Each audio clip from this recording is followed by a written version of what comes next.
কা বলবৎ হলেও অৰুণাচলে আশ্ৰয় নিদিয়ে বাংলাদেশী শৰণাৰ্থীক 6 দশক ধৰি বাস কৰিলেও চাকমা হাজঙকো নাগৰিকত্ব নিদিয়ে অৰুণাচলে অৰুণাচলত 5 লাখ চাকমা আৰু হাজঙক অসমত আশ্ৰয় দিয়াৰ পৰিকল্পনা কৰা হৈছে কেন্দ্ৰীয় মন্ত্ৰী কিৰেণ ৰিজিজুৰ মন্তব্যক লৈ এতিয়া তীব্ৰ প্ৰতিক্ৰিয়া এই বিষয়টোক লৈ অৰুণাচল চৰকাৰে আসলতে মন্তব্য কৰিছে তেওঁলোকৰ স্থিতিক লৈ এতিয়া সকলোতে প্ৰতিক্ৰিয়াৰ সৃষ্টি হৈছে ৰিজিজুৰ বিস্ফোৰক মন্তব্যৰ পিছত প্ৰতিক্ৰিয়া প্ৰকাশ কৰিছে এতিয়া বিৰোধীয়ে অৰুণাচলত থকা হাজং আৰু চাকমাসকলক অসমত সংস্থাপনৰ নিৰ্দেশ কেন্দ্ৰীয় গৃহমন্ত্ৰী অমিত শাহে এই নিৰ্দেশ দিয়া বুলি প্ৰকাশ কৰিছে তেওঁ দীৰ্ঘদিনে অৰুণাচলত নাগৰিকত্ব বিচাৰি আন্দোলন কৰিছে দুই জনগোষ্ঠীয়ে চাকমা আৰু হাজঙৰ নাগৰিকত্বৰ যি বিষয় সেই বিষয়টো যুগ যুগ ধৰি চৰ্চাত আছিল অৰুণাচল চৰকাৰ আৰু স্থানীয় নাগৰিকে মানি লোৱা নাছিল এই দাবী আৰু অৱশেষত দুই জনগোষ্ঠীৰ বুজা অসমক দিয়াৰ পৰিকল্পনা কৰা হৈছে সংবাদমেলত অখিল গগৈৰ চৰকাৰৰ স্থিতি স্পষ্ট কৰাৰ দাবী অৰুণাচলত বৰ্তমান চাকমা আৰু হাজঙৰ 5 লাখ লোক থকাৰ দাবী অখিল গগৈৰ এজেপিয়ে বিষয়টোক লৈ মুখ্যমন্ত্ৰীৰ পৰা বিচাৰিছে এতিয়া স্পষ্টীকৰণ অসমত 5 লাখ চাকমা আৰু হাজঙক সংস্থাপনৰ যি পৰিকল্পনা কৰা হৈছে এই বিষয়টোক লৈ অসম চৰকাৰক উত্তৰ দিবলৈ এতিয়া বিৰোধীয়ে মন্তব্য কৰিছে অখিল গগৈও সৰব হৈ পৰিছে এই বিষয়টোক লৈ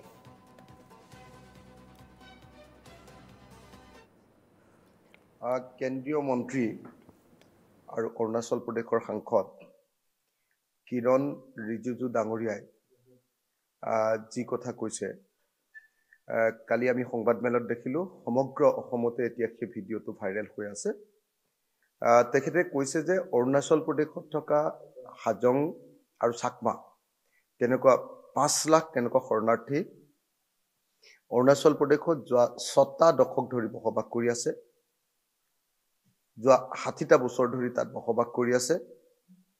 আৰু সেই চাকমা আৰু হাজং শৰণাৰ্থীসকলক অৰুণাচল প্ৰদেশত কোনো পধ্যে নাগৰিকত্ব প্ৰদান নকৰে বুলি হাজংসকলক আৰু চাকমাসকলক অৰুণাচল প্ৰদেশ চৰকাৰে আৰু লগতে মন্ত্ৰী কিৰণ ৰিজিজুৱে হাতজোৰ কৰি জনাই দিয়া বুলি জানিবলৈ দিছে সেইখিনিলৈকে আমাৰ ক'বলগীয়া একোৱে নাছিলে কিন্তু ভয়ংকৰ কথাটো হ'ল তাৰ লগত অসমক জড়িত কৰা কথাটোহে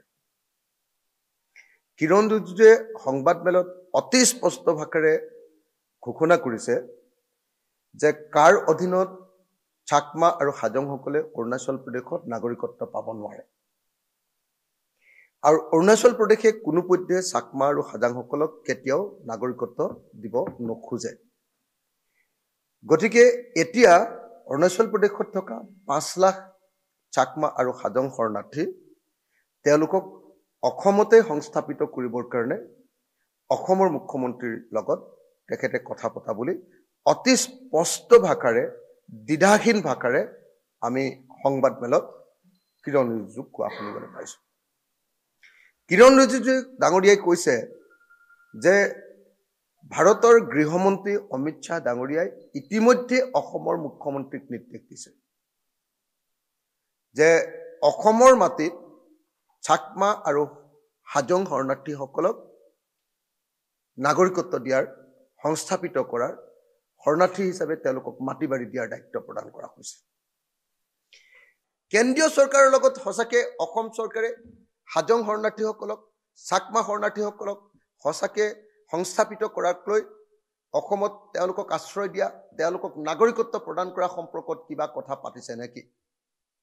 অসমৰ মুখ্যমন্ত্ৰী আমাক জনাব লাগে যে অমিত শাহে কেন্দ্ৰীয় গৃহমন্ত্ৰী